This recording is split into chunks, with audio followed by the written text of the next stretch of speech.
downstairs that they could use some of your love. For a $40 event, they've really offered a lot, and they're the only reason that we're able to have these nice badges and all this content for such a low price. So after the talks, go downstairs, get some swag, leave your name on a mailing list if you're interested in their products, and thank them for what they've done here.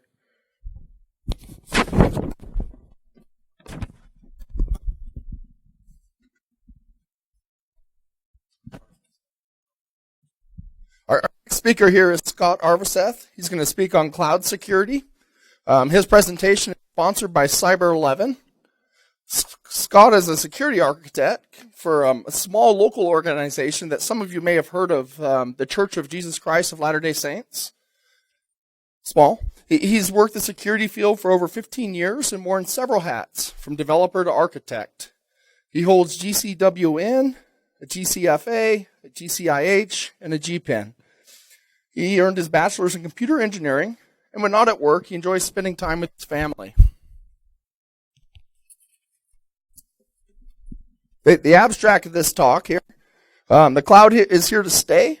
Organizations are moving to the cloud to reap the benefits of agility and simplicity that it provides. Security is possible in the cloud, but it's going to require us to take a different approach. That approach depends on the cloud service the organization is consuming. Many cloud vendors are saying that security is a shared responsibility, but what does that really mean? What are the boundaries, and how does that affect my network controls and so on? And I'm going to leave it up to Scott to tell us about that. Hear it for Scott.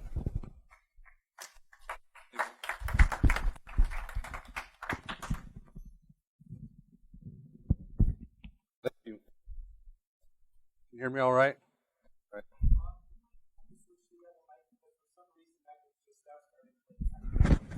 Oh, this one? Okay. Maybe if I move it closer, does that work better?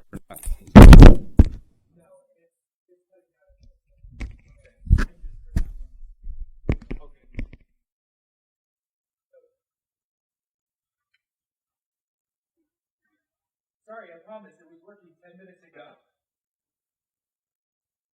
All right. Is this...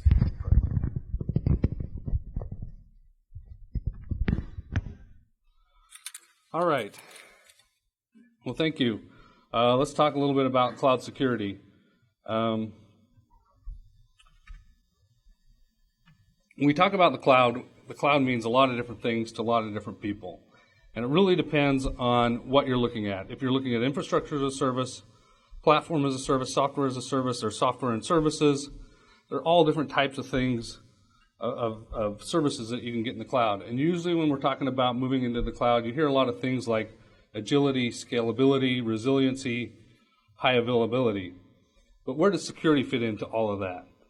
And that's what we're going to talk a little bit about today. And when you talk about the cloud, what's really behind the cloud?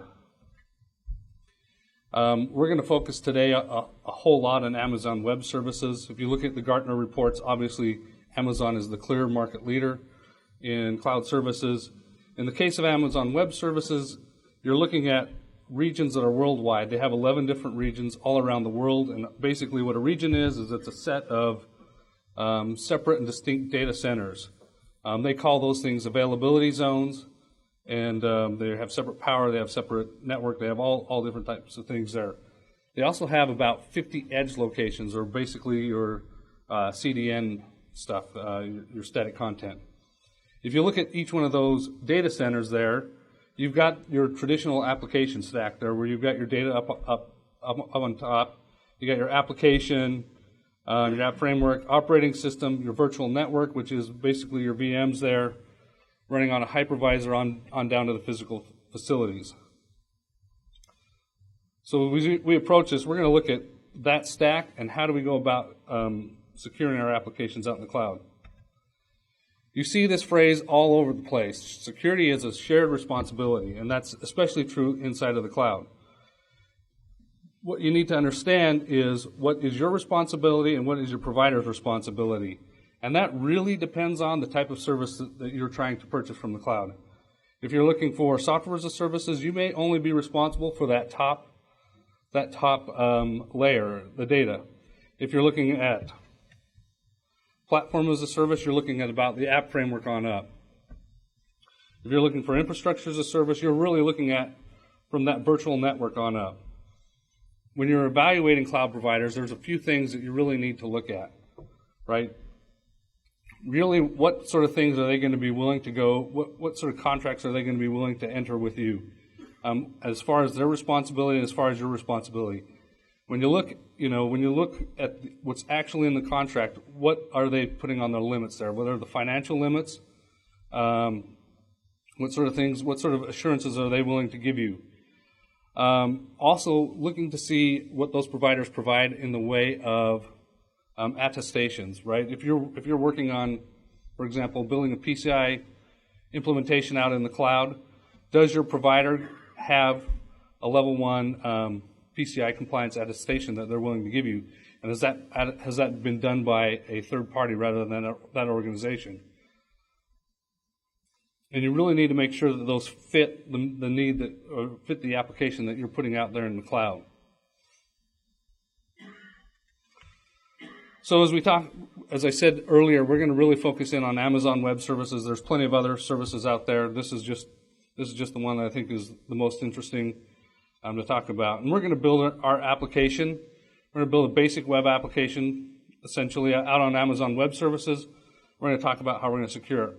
So really what we're looking at is infrastructure as a service on up, so virtual network on up, and then we're going to use some PaaS solutions as well with relational databases. How do we secure those things on up?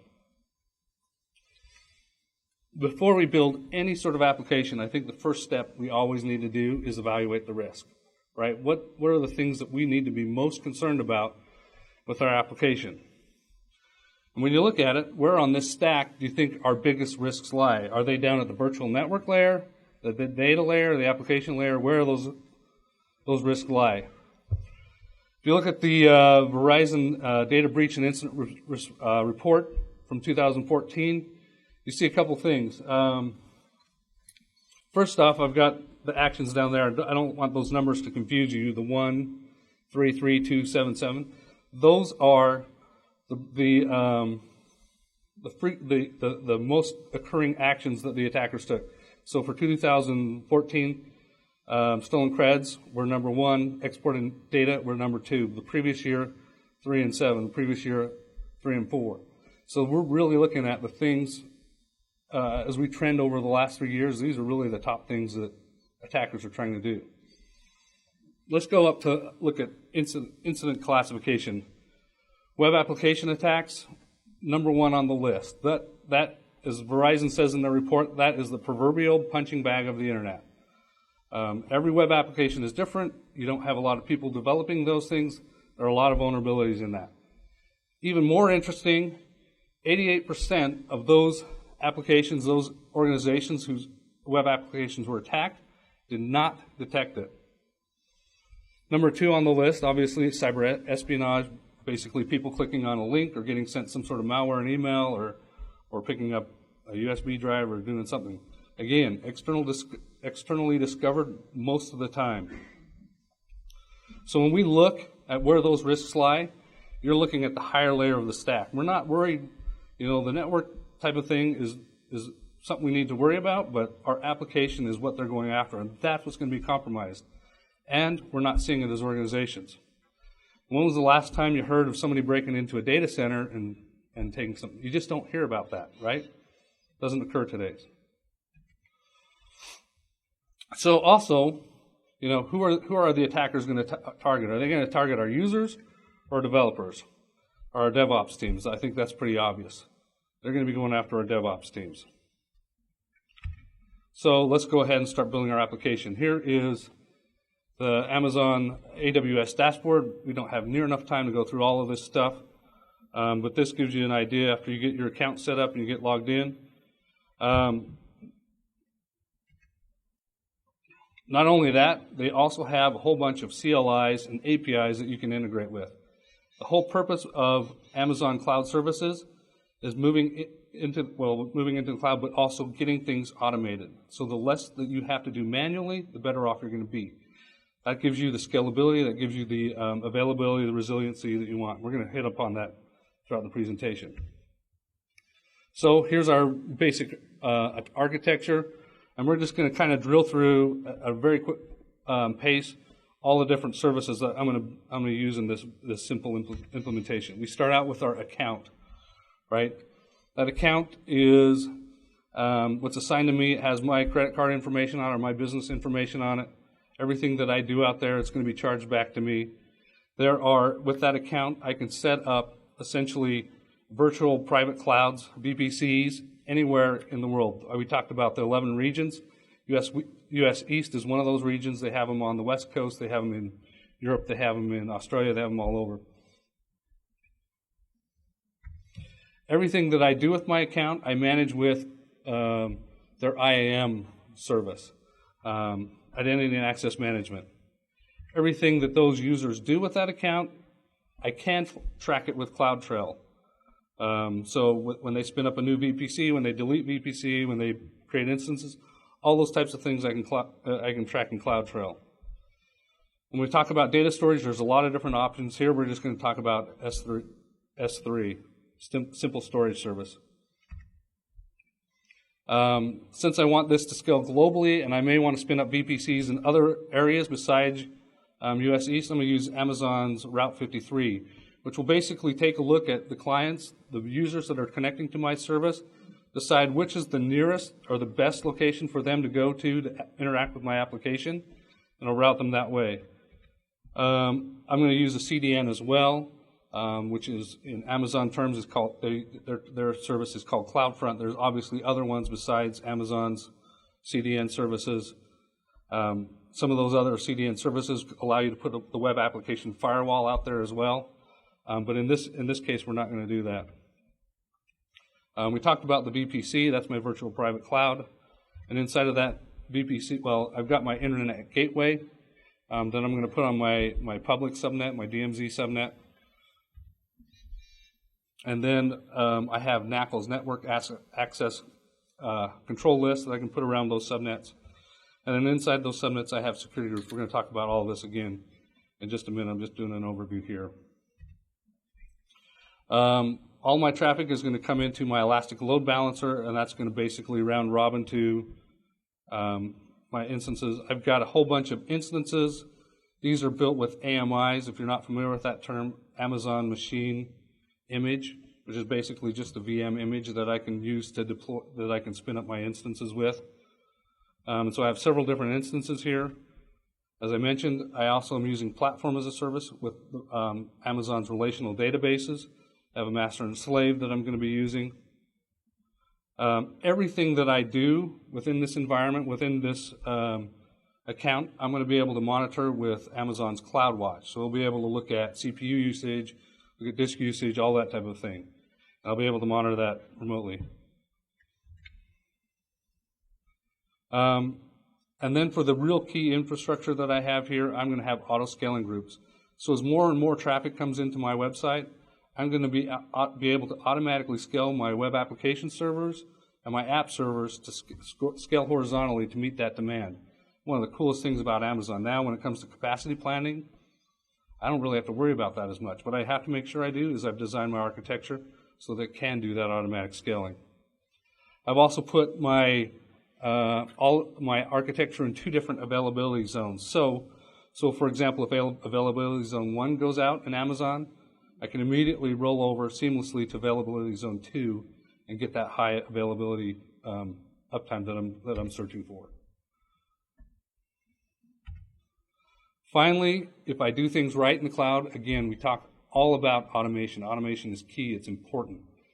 That's where CloudFormation templates. I can spin up this whole environment, have it automated with CloudFormation templates, so that not only can I build this in production, I can also build the exact same thing for test.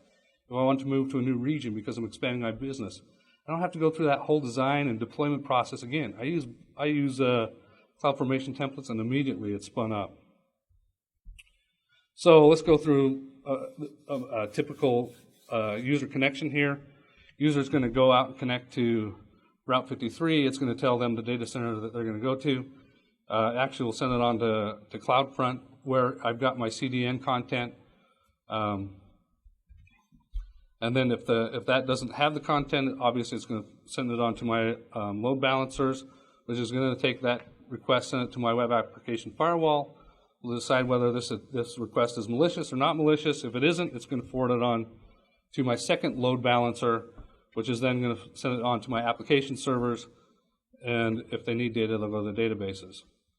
And then the data goes back out the way it came in. Also, there may be a need for me to get updates. Like maybe my WAF needs to get updates, maybe my app servers need to get updates. So I've set up a NAT services device as well. So that's our architecture. Now let's talk about administration of this, right? My administration, I've got admins that are going to be able, that are going to authenticate into my account. They're going to have username and passwords. If I'm really smart, I'm going to require my admins to have multi-factor. Amazon supports this, right? So now I don't have to worry so much about my admins. If their username and passwords get compromised, I don't have to worry so much. If they're compromised, I'm in big trouble. If I've also set things up properly, everybody that logs into my system is going to get assigned a role. That role is going to tell them what privileges they have and what privileges they don't have. Alternatively, there are these things called AWS access keys, which are basically a really long username and password. If I have that access key, I no longer have to have multi-factor authentication. That's a good thing for automation. That's a bad thing if those keys get compromised. But again, when I authenticate with those keys, this is what I'm going to use for my automation, right? This is what I have to use for automation. So the security of that stuff is very important. Again, I'm going to get assigned a role, and I'll be able to do things within that Amazon account. Now, we haven't talked about the instances or the machines themselves. In that case, whenever I spin up a new instance, Amazon goes ahead and creates an SSH key that I can decide which one they're going to use. With that SSH key, I'll log into my Bastion, and I'll be able to get into all my internal hosts to do whatever management I want. So those are some key things to think about in measuring. So how do we go about securing this simple architecture? We're going to take the traditional strategy that we hear in security, right? Monitor, assess, defend. We're going to start out with monitoring, right? Detection is important. Most of the time, people are missing just on the detection piece alone, so that's where we're going to focus on first. Detection is important, and that has to be built on a foundation of logs. If I am not collecting logs from absolutely everywhere, my ability to detect and then maybe even forensicate, if I didn't detect, have just gone out the window. So those are crucial pieces. Oops. Secondly, assess and test, right? I want to be able to evaluate my security controls, but we are on dangerous ground because now we've got all of our infrastructure running on a service provider, and we need to make sure we know what we're doing when we do that. And finally, defense, right? We want to raise the bar. We want to prevent things from coming in and attacks being successful. So let's focus in on monitor first. All right, we started out with that stack. We're going to start at the top, generally speaking, and drill down because as we talked out before, that's where my highest risks are. So obviously we created our web application firewall. We're going to turn it on so that we can catch bursting thresholds. So if we see like maybe evidence of denial of service attack going on, that I can detect that. I'm going to have it configured around the OWASP top 10. I'm not going to go into that too much detail here. And we're going to have it tuned to the application. The WAF is going to be absolutely no value to me or my organization if I haven't taken the time to tune my web application firewall. We talked about collecting logs, and we collect those logs from my application, from my RDSs. I'm really going to look at authentication authorization logs, right? We talked about stolen creds was number 2 on the list of what people are going to go after. So I'm going to want to maybe build a baseline and figure out what is regular behavior and what is anomalous behavior. I'm going to collect my ELB elastic load balancer logs as well, right? And really what I'm looking for there is I need feedback into my WAF. How effective is my WAF? Is it configured properly? Am I finding the right things? What things am I missing? If I don't have that feedback, I've got an unstable system there.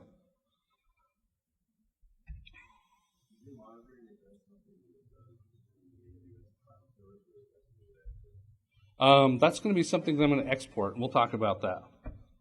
So another thing, we talked about S3. S3 is simple storage service, right? I can put data in there as well.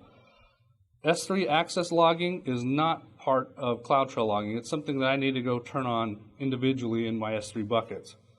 And then I've also got CloudWatch. Your DevOps team are going to be very interested in CloudWatch because that's how they're going to measure the availability and performance of their application. Okay, next thing, we talked about CloudTrail a whole lot. We talked about, when we're looking at what sort of things we want to monitor, we want to use the shoot principle, right? If there are certain things that if that happens, if my users are getting 404 errors, I'm like, oh darn, that's I probably want to take care of that. If I see like delete VPC show up, that's an oh shoot situation, right?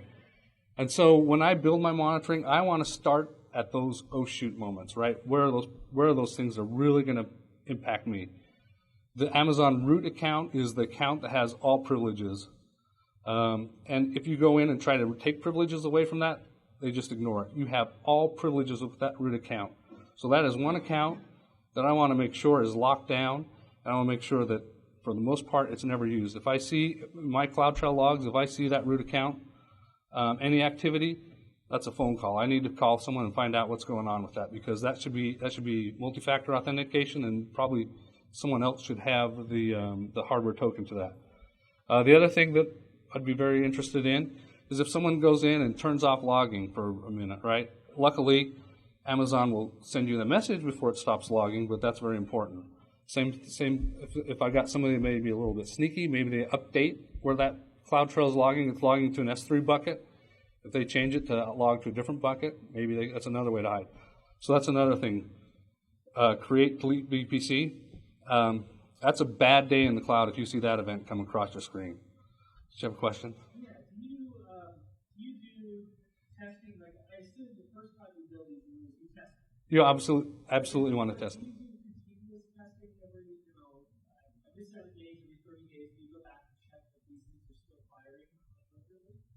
So the question is how often do we do testing? And we should be testing all the time on the security team. We should have operations team saying, hey, is this still firing?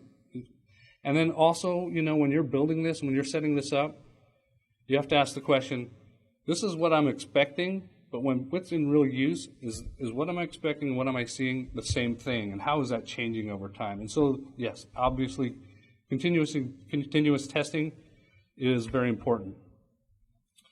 Create access key, Amazon access keys. We're going to talk a lot about this, right? Those are essentially, if I, depending on the privileges given to them, the role that's given to them, right? But those are keys into my data center. They can spin up instances, they can delete instances, they can do whatever they want. Those are virtual keys into your data center. So anytime an access key is created, I'm going to want to investigate that. I'm going to say, hey, was this expected? Who has it? What are the privileges on it? Those types of things. Any sort of privilege role assignment, I should be probably following up on that. Looking at some of the Route 53, delete hosted zone. So a lot of my DNS entries, if I see an event like that, what's going on? Change resource record set. Again, changes, not maybe deleting it, but changes to it. Another really interesting thing is, we're going to hit upon this again later, is run instance. I want to look at how many new VM images are being started up, right? If that dramatically increases, did someone just have their account compromised, or did we just lose some AWS access keys, or someone's account compromised, and maybe someone's now spinning up instances to do Bitcoin mining? We'll talk about that in a minute as well. Any sort of public security group, those security groups around our instances, any modification to those in that public zone, that's probably something I want to investigate. On top of that, we talked about IAM is very important, access keys. I'm not going to be able to inventory any of that stuff with CloudTrail. Again, it's just telling me the changes.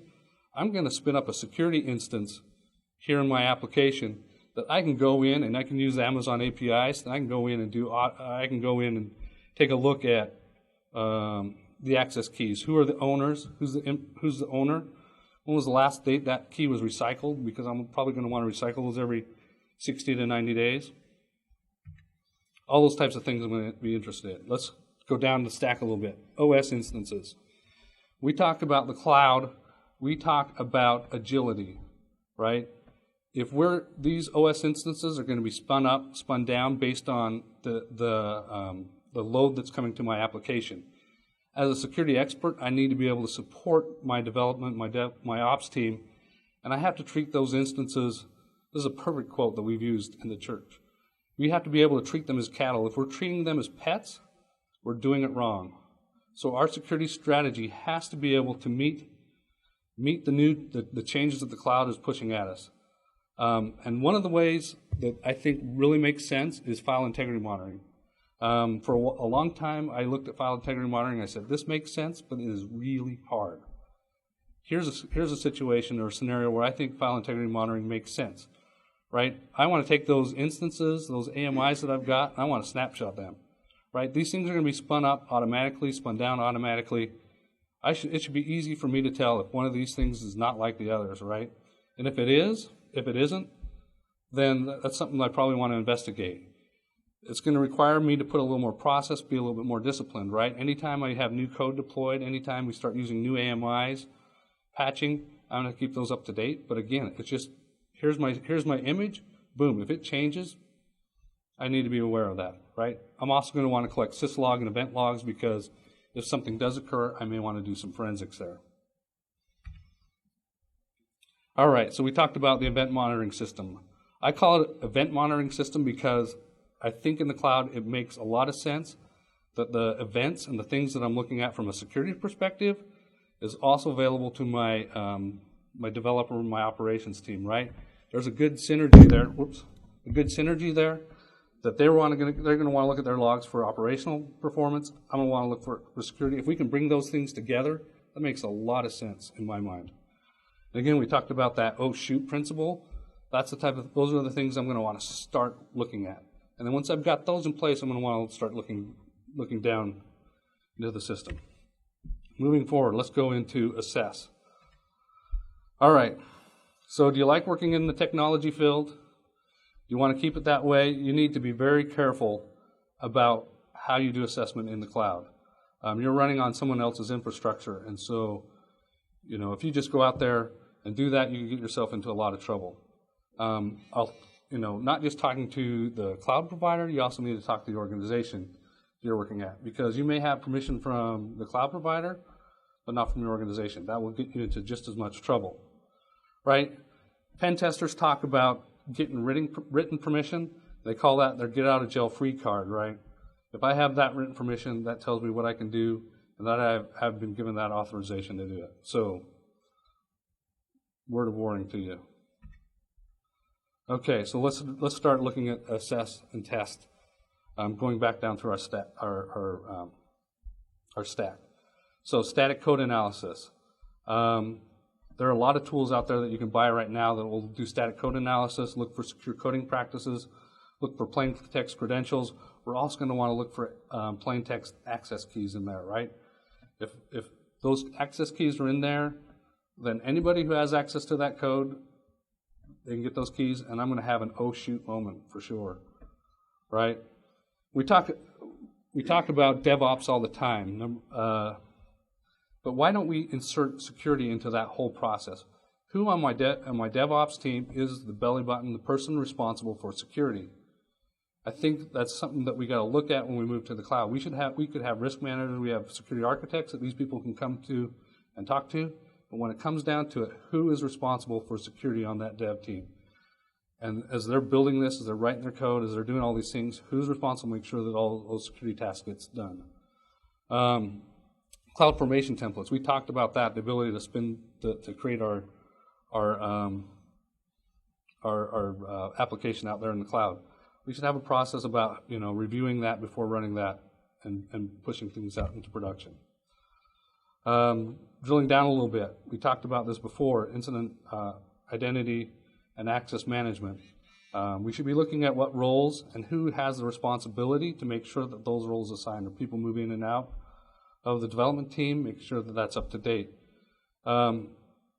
Remember, in the cloud, users and instances can have privileged roles. And if I am maybe a user that has lower roles, but I can SSH into an instance that has elevated roles, I just got elevation of privs, by SSHing to that application.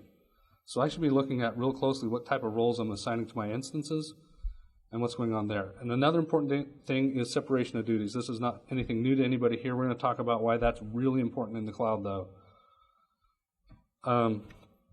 One thing, again, this is something that we should be able to automate in the cloud. We have those APIs, we have the CLI. This is not a manual process. We need to think about making this an automated process.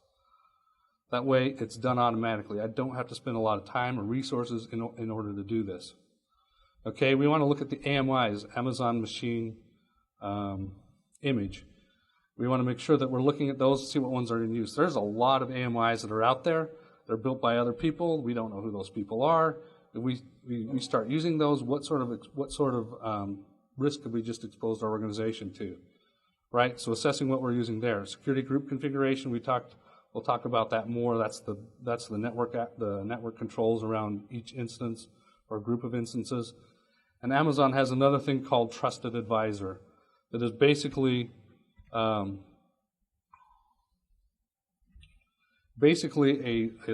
Amazon's way of looking at all the best practices.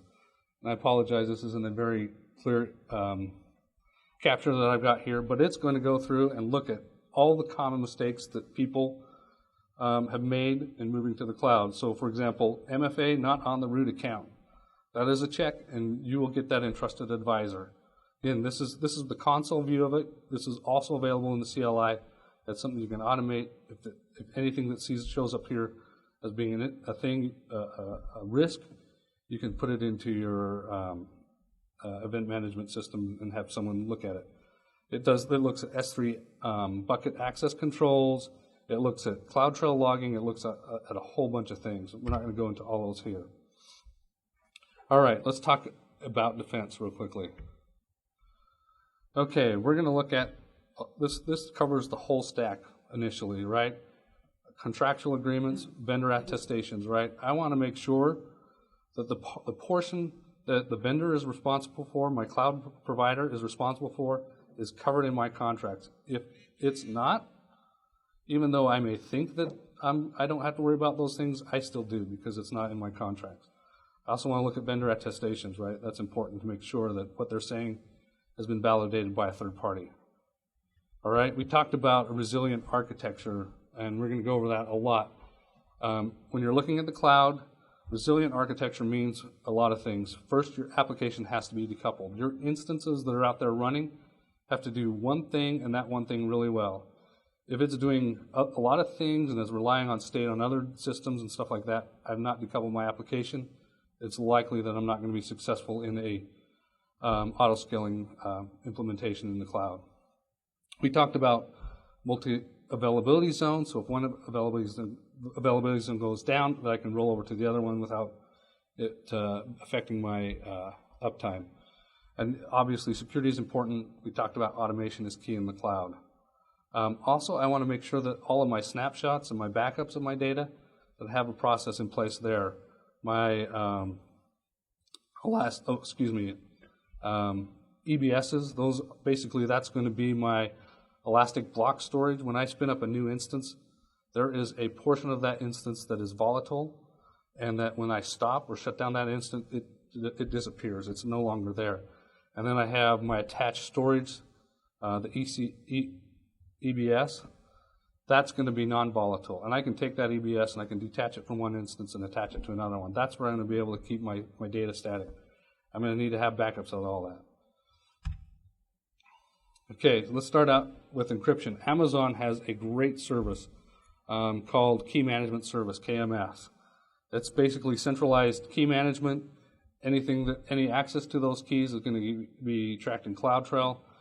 With those keys, I'll be able to encrypt my EBS, my elastic block storage. I'll be able to encrypt other types of data. And in the case of my instances, Amazon guarantees that encryption of that storage is not going to affect the performance of those instances. They guarantee the performance of those instances based on what you subscribe for.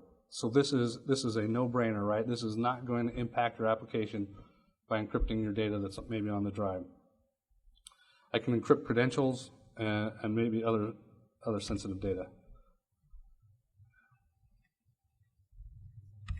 So how do you deal with PCI, HIPAA, and the other frameworks that require encryption when you're essentially saying, yeah, I use Amazon, I encrypt all my data, but Amazon has the keys?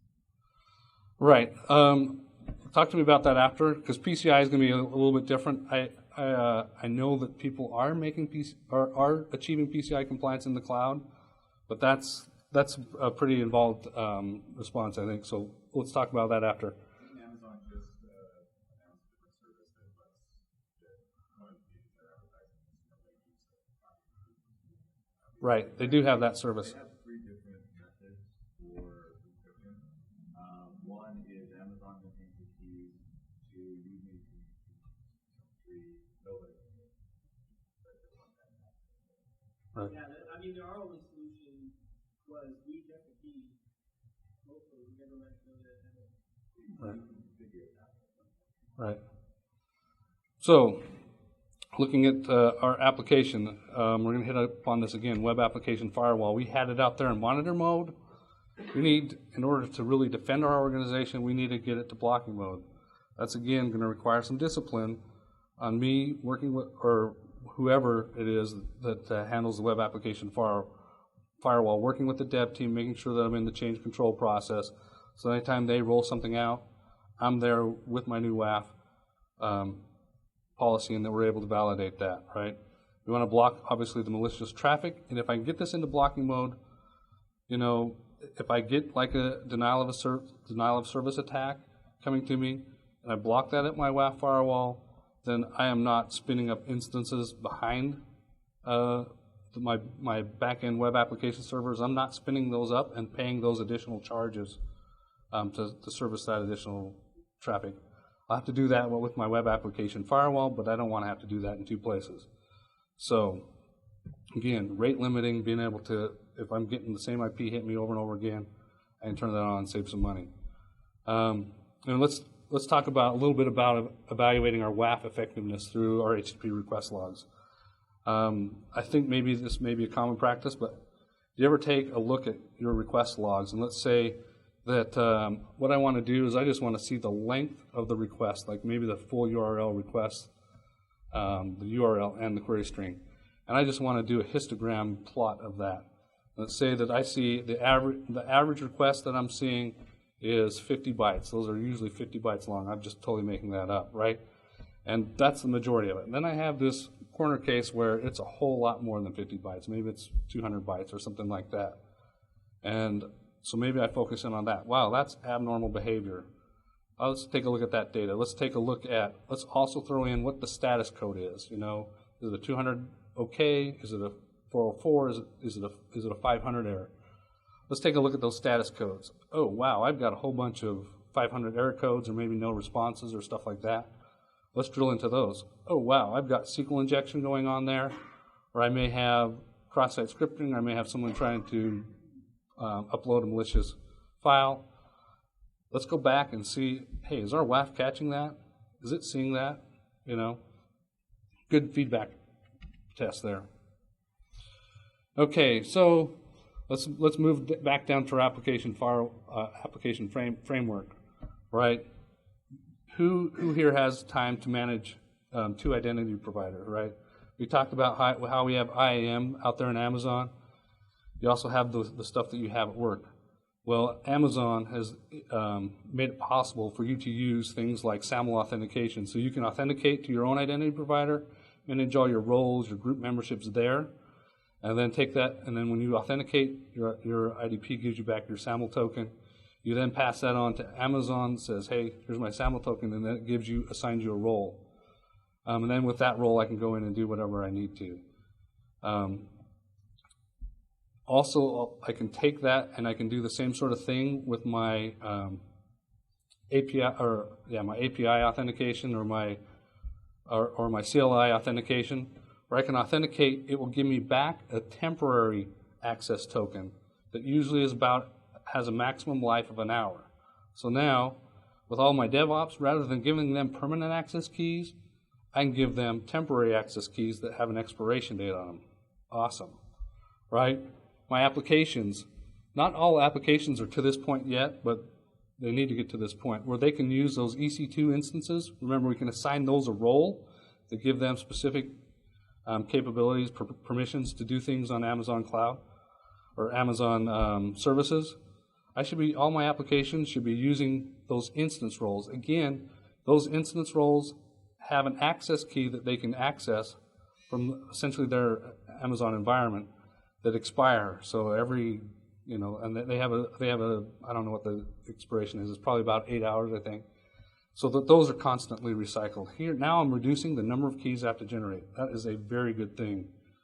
And I've even read so much that if you're not using those two, if your applications are not using the roles, you're doing cloud wrong, because now you have another manual process to making sure that those keys are on your AMIs as those get spun up. It's just creating more nightmare for you, right? To do it right, use the roles that are provided to the instance. Anytime I have to, there's always going to be those cases where I have to create permanent access keys. Anytime I do that, I want to make sure I do least privilege. And I want to make sure that where they have elevated privileges, that I rotate those keys regularly, right? And then we've talked about this before, scour code configs, looking for those things and making sure that those are taken care of. All right, so we talked about maybe no presentation's good without a few interesting stories, right? Here we have a developer that was going out. He was excited to learn about the cloud. He was learning what he could do. He was deploying code out there and took his credentials, checked his code back into GitHub, and thought for a minute, oh wait, what did I just do there? Looked in his code. Did I put my access keys in there? Yeah, they're there. He had them removed within 5 minutes. Thought, oh, I'm good. I got them out of there pretty quickly, right? The next morning he woke up, 4 emails from Amazon and 1 phone call saying, hey, something's going on with your account. We think you ought to take a look at it, right?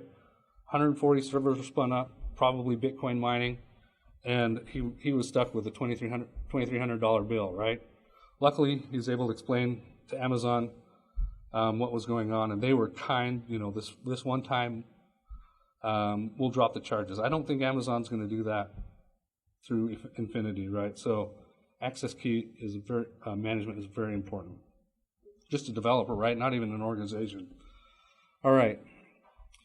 We talked about this a lot. I'm going to hit on it again, right? Multi-factor authentication is an important defensive measure. It should be done on my root account. Any highly privileged account should require multi-factor authentication as well. Separation of duties is going to be very key in the cloud, and making sure that we have least privileged. And we're going to talk about why that's important in a second. Access to that backup data is key. Another great story, right? Code spaces. One day, the employees came into work and noticed they had a ransom note on their website, right? Hey, contact us. You pay us a whole bunch of money, and we won't take you down. They thought, oh, crud. What are we going to do? Well, they started to take evasive action, right? We're going to try to lock this guy out. The attacker said, oh, yeah, I expected you guys to do that. Deleted all of their data. They didn't have good separation of duties, so that attacker had access to all that, deleted all their data. At which point, what do? All our data's gone. We have to close our doors, right? Separation of duties is key in the cloud. One additional note on incident response, right? When you see something that indicates, hey, we may be compromised here, this makes good sense in an organization. It's especially true in the cloud, right? Investigate without trying to tip off the attacker. Because if the attacker sees, hey, I've been discovered, or gets any sort of indication of that, his response is probably, or is most likely going to be automated, so that you typing in the command line is not going to be him. He's going to have an automated response. As organizations, when we discover things, our response should also include automation. Automation is key in the cloud. Okay, let's talk about operating systems. We want to make sure we use trusted AMIs, right? Some AMIs that are out there, if I go out there and get that AMI today, and there are new patches tomorrow, some of those AMIs will be kept updated. I don't have to patch my AMIs, I just have to go get the new AMIs. Great way of planning for your architecture in the cloud. Marketplace has DISA-STIG compliant AMIs as well. Great, you don't have to build those yourself, you can just go out there and buy those, right? You pay an hourly rate on them. We talked about if our FIM tests fail, investigate first, right? What's going on? Do we understand what's really going on here? Once we got an idea, blow that old instance away. It's cattle. We don't want to treat it as pet. It's cattle. Isolate it, blow it away. If I want to do forensics on it, I can do that. And then auto-scaling, we're just going to spin up a new instance, right? Again, when we look at our AMIs, we want to make sure that our auto-scaling is using the right one. We talked about SSH keys. Here's a little bit of a headache in the cloud, right? We want to be able to treat these instances as cattle. You need to have a good SSH key management strategy in place. Maybe I manage that at the Bastion. Maybe I manage that at a prod and non-prod level, that I have SSH keys for prod. Maybe I spin up an instance that I can do some I have an Active Directory instance out there in my environment that uses that for authentication. Something that definitely needs to be looked at. Probably the worst case scenario is manage that on an AMI by AMI basis. As people leave the organization, I'm going to have to update my AMI with new keys. But that's better than not doing that. Okay, really quickly, let's talk about NACLs and security groups. NACLs I'm not going to spend a lot of time on. These are stateless. I can have them inbound and outbound. I'm limited to 20 per subnet, 20 inbound, 20 outbound. Since they're stateless, I have to open up the ephemeral ports. It's not going to be a great solution for me, but don't lose hope yet. Let's look at security groups. Okay, NACLs, like we said, are at the subnet level. At security groups, these are stateful, inbound, outbound. I can apply them to a single instance or a group of instances. And AWS puts some limits on them, and it really it depends on how many security groups you have, how many rules you have per security group, and you have to really look at their documentation and understand how to do that or how to manage that. But let's just take a look here. Let's just do a couple of examples, right? I've got my Elastic Load Balancer that exposed on the external site. I'm going to allow 80 and 443 in from anywhere. I'm going to allow ping in, and anywhere else, and anything else I'm going to deny. With my security group, I can say, hey, I don't want my Elastic Load Balancers going to my app servers without going through my WAF. So I create a rule that only allows those to talk to my web application firewalls.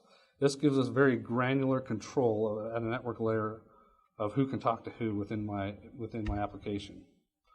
Right? I'm going to skip the WAF. I'm going to jump right down into my application servers, and I'm going to allow my application servers to talk to my own databases, obviously. And I don't have to call these out by IP address. I can call them out by security group name. So I don't have to say app servers of this, are going to be allowed to talk to these IP addresses. I can say anybody that's in the database security group, they can talk to, right? And I can have my database security group spawn both availability zones so that I don't have to create one per availability zone. So some great capabilities there as far as writing network controls. A couple last notes, right? The Bastion host. That's if I don't have a VPN connection from my network or anything like that, I have this Bastion host sitting out there. When I've spun one up before, it took, you guys are all familiar with this, within 5 minutes, people were trying to log into that, right? If you don't need the Bastion host, you don't need to administer anything, you can just turn it off, put it in a stop state, and then it's just not there.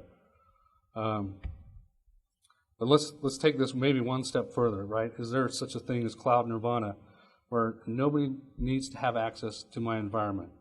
I see a lot of posts out there on the internet where they say everything in my environment needs to be automated. It has to be automated in order for me to be able to scale. At that point, who really needs to be able to access my prod environment? One blogger talked about how if he has to SSH into an instance to start doing some configuration, he says, I'm doing this wrong. What do I need to do to automate this? right? And that's from an operational standpoint, right? From a security standpoint, that gives us a lot of extra assurances as well.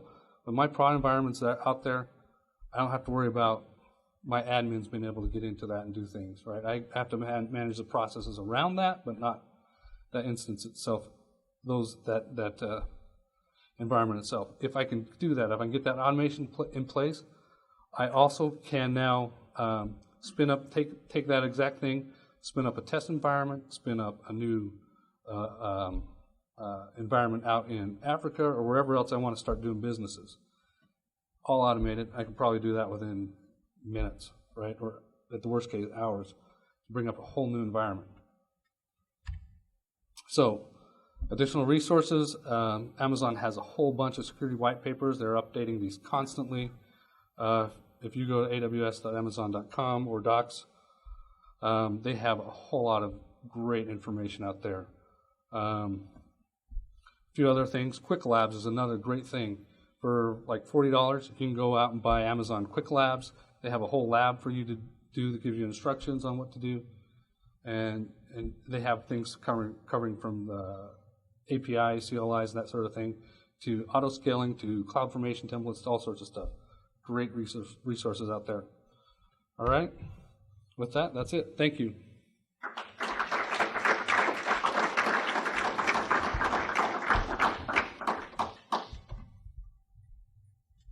Any questions?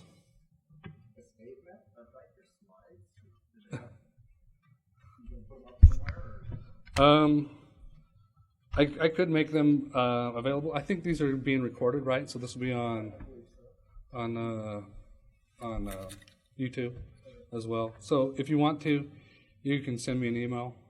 Come talk to me afterwards, and I'll give you my email. All right. Thank you. Any other? All right. Thanks. Okay.